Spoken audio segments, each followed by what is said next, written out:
Assalamualaikum warahmatullahi wabarakatuh. Alhamdulillahi wahda, wassalatu wassalamu ala rasulillah wa ala alihi wa sahbihi wa man wala. Allahumma salli wa sallim wa barik ala nabiyyina Muhammadin wa ala alihi wa sahbihi ajma'in.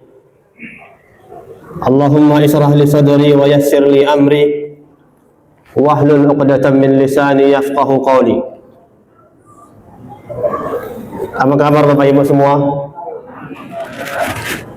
Masih semangat? Tenang Bapak Ibu, kita masih 10 hari pertama. Insya Allah kita masih terus berjuang 20 hari ke depan. Jangan sampai semangat kendor. Harus tetap dipacu Bapak Ibu. Karena orang Indonesia minusnya semangat di awal, berguguran di akhir. Beda dengan di Saudi. Kalau di Saudi itu semakin ujung semakin semangat.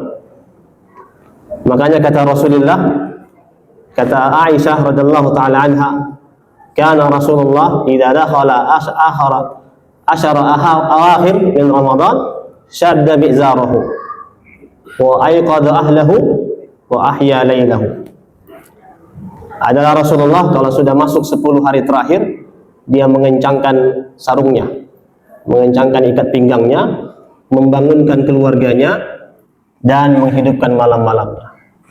Maka jangan sampai 10 hari pertama ini kita semakin melemah, tapi sebaliknya mari kita pacu semangat kita Bapak Ibu, sehingga nanti khatam Ramadan ini insya Allah kita dapat sertifikat Idul Fitri. Raja'at ka yaumin waladatna ummana. Kita kembali seperti bayi yang dilahirkan oleh ibu kita, tidak ada dosa sama sekali. Amin ya rabbal alamin. Masih kenal saya kan Bapak Ibu? Masih ya? Saya datang dari nan jauh di sana, kira-kira di negeri Kaposari. Alhamdulillah saya datang tepat waktu tadi. Karena dibatasi sama sungai. Bapak Ibu, nanti staf saya membagikan brosur untuk studi dakwah mu'alaf karena belum tercapai target kita Bapak Ibu. Alhamdulillah kemarin saya sudah terima sedekah yang dititipkan dari satu orang hamba Allah, tidak disebutkan namanya, melalui Ustaz Zul, dan saya sudah terima. Mudah-mudahan yang berwakaf, bersedekah insya Allah jadi amal jariah. Kemarin saya setelah pulang dari podcast Kodondi sama Ustaz Nababan, Masya Allah, YouTube saya naik tiba-tiba Bapak Ibu. Kayak dikejar-kejar saya ini ya. Yang masuk Islam pun berdatangan gitu ya. Tiba-tiba WA hari ini udah 2 orang WA. Ustaz saya mau masuk Islam. Ustaz saya mau masuk Islam gitu ya. Ternyata pengaruh dari Kodondi itu luar biasa Bapak Ibu ya. Yang belum nonton nanti nonton ya Bapak Ibu. Bukan di channel saya tapi di channelnya Donditan. Baik Bapak Ibu, tema kita malam yang ke-10 ini, cari apa di bulan Ramadan? Apakah cari baju, matahari, ya? Apakah cari makanan? Saya tertarik ingin membuka satu hadis dari baginda Rasulullah sallallahu alaihi wasallam yang diriwayatkan oleh Imam Ahmad dan Ibnu Majah. Kata Rasulullah sallallahu alaihi wasallam, "Rubba sha'im laisa lahu min siyamihi illa al-ju' wal 'atash." Boleh jadi orang yang berpuasa itu tidak dapat apa-apa kecuali hanya lapar dan haus. Bapak Ibu, ini luar biasa ini hadis ini. Kalau kata orang Batak, terkaget-kaget saya Bapak Ibu. Ya. Kenapa saya kaget? Kenapa saya kagum Bapak Ibu? Ini diucapkan oleh baginda Rasulullah 1400 tahun yang lalu kepada sahabat yang mana kualitas imannya luar biasa. Keimanan, ketakwaan para sahabat waktu itu hasil didikan Rasulullah, hasil tarbiyah Rasulullah. Tidak mungkin puasa mereka main-main Bapak Ibu. Tidak mungkin puasa mereka tidak berkualitas. Siapa yang berani mengatakan itu? Bahkan para sahabat itu dalam Al-Quran orang-orang yang banyak dapat sanjungan dari Allah dalam Al-Quran. Salah satu suratnya kata Allah Subhanahu wa taala, "Was-sabiqunal awwalun minal muhajirin wal ansar walladzina tabauhum bi ihsan radhiyallahu anhum wa radu'an." Kata Allah Subhanahu wa taala, orang-orang yang pertama-tama masuk Islam dari kalangan orang-orang yang hijrah, muhajirin dan ansar, penduduk asli kota Madinah yang menyambut hangat kedatangan orang-orang muhajirin. Mereka juga ikut masuk Islam. Kata Allah Subhanahu wa taala, radhiyallahu anhum wa radu'an. Allah ridha kepada mereka dan mereka pun ridha kepada Allah Subhanahu wa taala. Ada banyak sanjungan dari Allah untuk sahabat-sahabat baginda Nabi Muhammad sallallahu alaihi wa alihi wasallam. Tapi kenapa Nabi Muhammad mengatakan ini Bapak Ibu? 1400 tahun yang lalu. Inilah keistimewaan Nabi Muhammad sallallahu alaihi wasallam. Inilah khasais. Inilah keistimewaan baginda Nabi Muhammad selaku Rasulullah yang diutus, ternyata sudah dikasih ilham, dikasih petunjuk, dikasih gambaran oleh Allah Subhanahu wa taala. Yang ini tidak dimiliki oleh manusia selainnya.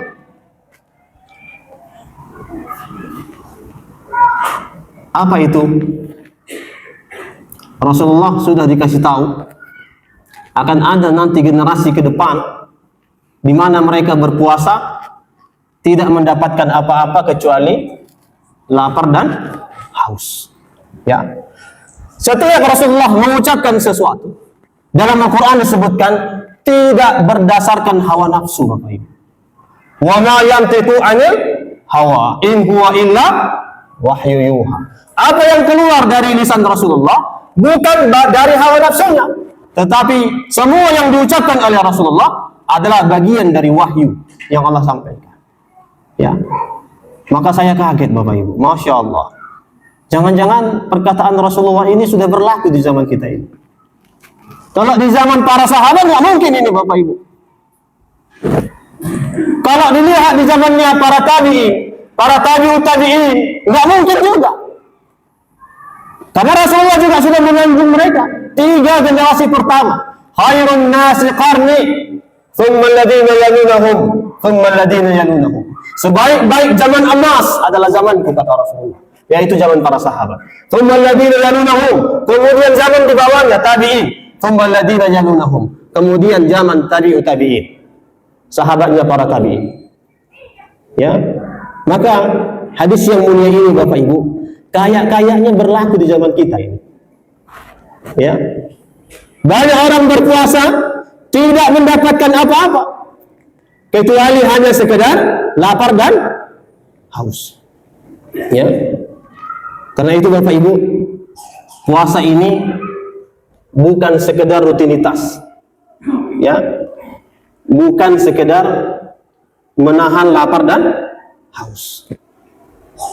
Bulan Ramadan ini bukan lomba menahan lapar dan haus, tapi ini perlombaan Bapak Ibu untuk memperbaiki jiwa kita kepada Allah Subhanahu wa taala. Lalu apa yang kita cari? Kembali ke topiknya. Cari apa Bapak Ibu di bulan Ramadan? Ya. Yang pertama ini nasihat di dalam Al-Qur'an surah Al-Baqarah. Kita cari ketakwaan kepada Allah Subhanahu wa taala. Kita bentuk diri kita di bulan Ramadan ini agar menjadi hamba yang bertakwa. Kata Allah dalam Al-Quran, ya ayyuhalladzina amanu kutiba alaikumus shiyam kama kutiba alal ladzina min qablikum la'allakum tattaqun. Jadi yang mau kita cari yang pertama, kita bentuk pribadi kita menjadi hamba yang bertakwa. Bertakwa ini adalah kumpulan dari semua karakter hamba di hadapan Allah Subhanahu wa ta'ala. Ya. Lisannya bertakwa, matanya bertakwa, hatinya bertakwa. Karena semua ini akan dimintai pertanggungjawabannya dari Allah Subhanahu wa ta'ala. Ya. Jadi target puasa kita ini Bapak Ibu bukan untuk kurus. Ada yang mau kurus di sini? Kesempatan, teman-teman. Kalaupun kurus itu tambahan. Ya, Bu. Bu, kalaupun Ibu kurus berhasil turun 5 kilo, 10 kilo, itu hanya tambahan. Tapi target yang paling utama, bagaimana kita muslim dan muslimah menjadi pribadi yang bertakwa kepada Allah Subhanahu wa ta'ala. Kemudian yang kedua yang mau kita cari di bulan Ramadan ini adalah keberkahan dari Allah Subhanahu wa ta'ala. Kita cari berkahnya, bukan cari laparnya dan hausnya, bukan. Di mana berkahnya ini bulan Ramadan ini? Karena Rasulullah sudah menyampaikan, "Atakum Ramadan, syahrul mubarak." Telah datang kepada kalian bulan Ramadan, bulan yang penuh berkah. Berkah Ramadan ini bukan THR Bapak Ibu. Ya bukan, itu bagian dari kecil. Ya, ternyata ada banyak berkah-berkah yang secara kasat mata kita tidak bisa melihat Bapak Ibu. Tapi kalau kita pahami, ketika kita sahur pun ada berkah. Ketika kita berbuka pun ada berkah. Ya, maka jangan sampai beragama keluar dari koridornya, keluar dari takarannya. Ada yang sombong. Ustadz, tahu nggak Ustadz? 10 tahun ini saya puasa Ramadan nggak pernah sahur. Nggak pernah sahur Ustadz. Oh iya, saya bilang. Tapi tahun ke-11 usus Bapak bocor, saya bilang. Ya, jangan sombong Bapak Ibu. Di dalam sahur itu berkah. Hari ini kuat, setahun kuat, 2 tahun kuat. Ya, tapi bukan itu cara beragama yang dipraktekkan oleh baginda Rasulullah Sallallahu Alaihi Wasallam. Cara beragama sudah diatur. Jangan kayak agama saya yang dulu. Puasanya 40 hari, 40 malam. Siapa yang tahan puasa 40 hari, 40 malam? Bocor ususnya, Bu. Ya, bukan malah yang baik yang datang, penyakit yang datang. Mati Bapak Ibu. Ya. Tapi nggak ada orang yang mampu puasa 40 hari, 40 malam.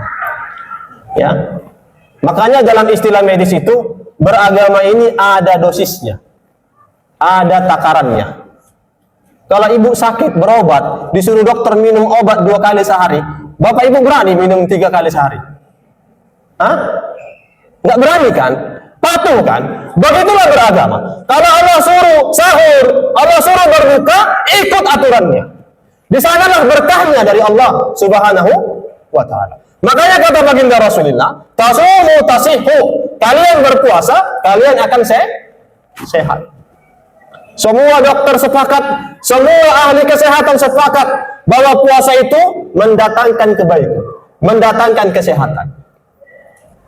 Karena saya lama di Kerinci Bapak Ibu, 10 tahun lebih kurang. RAPP itu kadang-kadang ada shutdown namanya. Iya kan? Shutdown, mesin mati, perlu diservis. Ya, dirapikan. Begitu juga lah ternyata usus kita itu Bapak Ibu. Saya sehat ini ketika puasa Ramadan ini Bapak Ibu. Coba dulu 20 tahun saya makan babi, makan anjing. Ya. Masuk Islam saya, dapat hidayah, puasa saya, dicuci usus saya. Bongkar. Ya, habis semuanya. Makanya istri saya udah nyaman sama saya. Ya, nggak mungkin lagi masih ada karena sudah bersih dengan puasa. Begitulah mesin-mesin di RAPP. Di shutdown, di servis.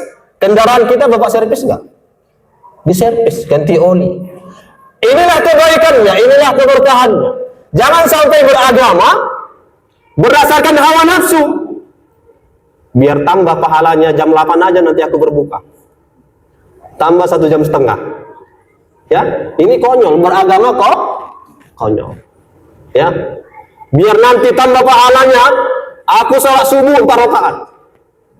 Bukan pahala yang dapat, malah dosa. Karena itu mari kita kejar keberkahannya dari Allah Subhanahu wa taala. Ya. Apalagi yang kita kejar Bapak Ibu? Yang kita kejar adalah pahala kebaikan dari Allah Subhanahu wa taala. Pahalanya, ampunannya.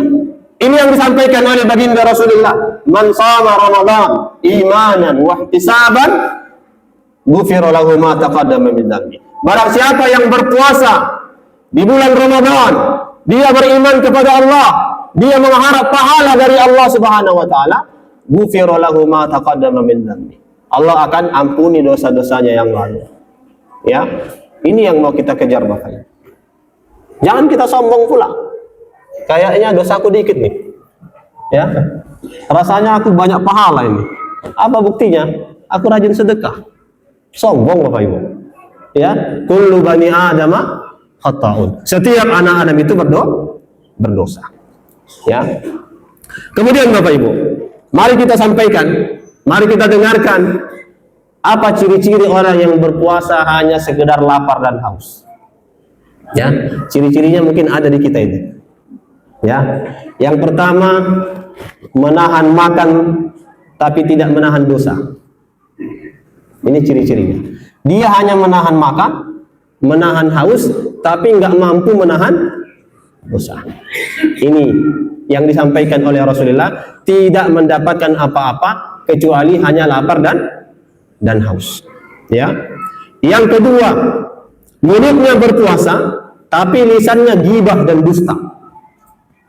Ya. Mulutnya berpuasa, tapi lisannya ghibah dan dusta. Hati-hati Bapak Ibu. Percuma kita berpuasa. Makanya kata baginda Rasulullah, "Man lam yada' qawla dzur, falaysa lillahi hajatun an yada' ta'amahu wa syarabahu." Masya Allah. Ini terjemahannya saja udah kita ambil semuanya, nggak perlu tafsir lagi. Ya. Kata baginda Rasulullah, barang siapa yang belum juga meninggalkan perkataan dusta, perkataan yang tidak baik, sementara dia puasa, walaysa lillahi haja. Allah tidak butuh kepadanya. Ketika hamba ini berpuasa, tidak makan, tidak minum, Allah tidak butuh dengan puasanya itu. Masya Allah Bapak Ibu. Ya, merinding nggak Bapak Ibu? Merinding. Ya, ternyata puasa kita ini bisa nggak bermanfaat. Ya, langsung bahasanya pun walaysa lillahi haja. Kalau orang ngomong itu, nggak butuh aku sama kau. Ya, Bu, kalau misalnya ada orang datang ke rumah ibu, ya, atau ibu lah datang ke rumah seseorang, lalu gedor, udah 5 menit gedor, dibukanya, kau rupanya, nggak butuh aku buka, kenapa? Gimana perasaan ibu? Abu, sakit kan Bu? Kata cita-cita sakitnya tuh di sini, di dalam hatiku, sakit Bu. Begitulah bahasa Allah Subhanahu wa taala. Walaysa lillahi hajatun an yada' ta'amahu wa syarabahu. Allah tidak butuh dengan hamba ini tatkala dia meninggalkan makan dan minumnya karena dia tidak bisa menjaga lisannya. Ya. Kemudian matanya berpuasa tapi masih melihat yang haram. Ini. Hati-hati Bapak Ibu. Ya. Kemudian siangnya puasa, malamnya bermaksiat. Ya, ini kadang-kadang yang diejek saya. Kalau saya live di TikTok itu, oten-oten itu kayaknya suka mampir di komentar saya. Yang mau saya bahas yang baik-baik, tapi komentar bambung gitu ya. Ngajak debat aja. Ya, kami berpuasa nggak teriak-teriak macam kalian. Kalian ribut satu kampung. Astagfirullah gitu ya. Ya, ini puasa siang, malamnya bermaksiat. Jangan-jangan mereka memang melihat kenyataannya Bapak Ibu. Ya, jangan-jangan itulah ciri khas orang Islam di zaman ini, ketika siang berpuasa tapi malam maksiat gas terus. Ya, kadang-kadang nggak bisa juga disalahkan oten-oten yang komen di komentar saya itu ya. Kemudian tidak berubah akhlaknya setelah Ramadan berlalu. Ya, nah karena itu Bapak Ibu, mari kita bayangkan, ya. Kalau kita berpuasa 30 hari, menahan lapar, menahan haus, menahan lelah, bangun sahur, kemudian menahan semuanya, tapi di akhirat kita tidak dapat pahala puasa, betapa ruginya kita di hadapan Allah Subhanahu wa taala. Ya, jangan sampai kita termasuk yang disebutkan dalam hadis yang mulia ini. Karena itu mari Bapak Ibu kita perbaiki kualitas puasa kita di bulan Ramadan. Tentunya yang pertama kita jaga berpuasa tapi juga menahan lisan. Ya, amsik alaika lisanak. Jagalah olehmu lisanmu. Kemudian menjaga pandangan. Ya, jaga pandangannya. Innas sam'a wal basara wal fuada kullu ulaika kana anhu mas'ula. Enggak bisa Bapak Ibu berpuasa tapi bermaksiat, enggak bisa. Ya, enggak ada berkumpul kebaikan dengan keburukan dalam satu. Enggak ada. Bapak Ibu dalam keadaan berpuasa dapat pahala tapi bermaksiat juga, enggak ada ceritanya Bapak Ibu. Tak berkumpul kebaikan dengan keburukan. Ya, enggak ada orang hidupkan mancis pakai bismillah. Pak yang merokok Pak, jujur Pak, waktu merokok hidupkan mancis pakai bismillah atau tidak? Hah? Pak, yang merokok Pak, jujur Pak, bismillahirrahmanirrahim ada? Bukan. Nggak berani orang. Ini fitrah manusia. Kalau kita berpuasa masih bermaksiat, jangan harap kebaikan, jangan harap pahala dari Allah Subhanahu wa taala. Ya, mudah-mudahan bermanfaat. Ini kalau diteruskan ini panjang ini. Ya, mudah-mudahan penyampaian yang singkat. Saya tenang, masih ada jatah saya sama Pak Diki nih ya. Ngalang ke berapa Pak Diki? Mana Pak Diki? Pak Diki mana? Keluar ya. Saya ada 2 kali dalam Ramadan ini ya. Meskipun kemarin agak-agak berat saya. Ya. Ternyata saya malam ini 2 titik. Nggak ada yang mau ngalah. Tapi kalau saya tinggalkan di sini di boykot nanti saya di sini saya bilang. Nggak diakui lagi saya nanti warga komplit di Mata Ratu. Ya. Makanya yang satunya lagi yang saya cancel. Ya. Nah, inilah semangat saya Bapak Ibu untuk menyampaikan kultum pada malam hari ini. Mudah-mudahan yang kita kejar di bulan Ramadan adalah apa yang disyariatkan oleh Allah Subhanahu wa taala dan apa yang diajarkan oleh baginda Rasulullah sallallahu alaihi wasallam. Ini saja barangkali, dan saya mengucapkan terima kasih Bapak Ibu yang mendukung Yayasan Mu'allaf bersedekah bagi kami agar studio dakwah Mu'allaf ini bisa kami buat dan saya bisa berdakwah melalui studio, khususnya yang masuk Islam, bisa kita perbaiki kualitas videonya yang selama ini mungkin tidak bermanfaat ya, tidak baik videonya, tapi dengan adanya studio nanti insya Allah kualitas kita bisa mengimbangi dakwah orang-orang murtad yang ada di media sosial. Ini saja, kita tutup dengan doa kafaratul majlis. Subhanakallahumma bihamdik asyhadu an la ilaha illa anta wa astaghfiruka wa atubu ilaik. Akhirul kalam, assalamualaikum warahmatullahi wabarakatuh.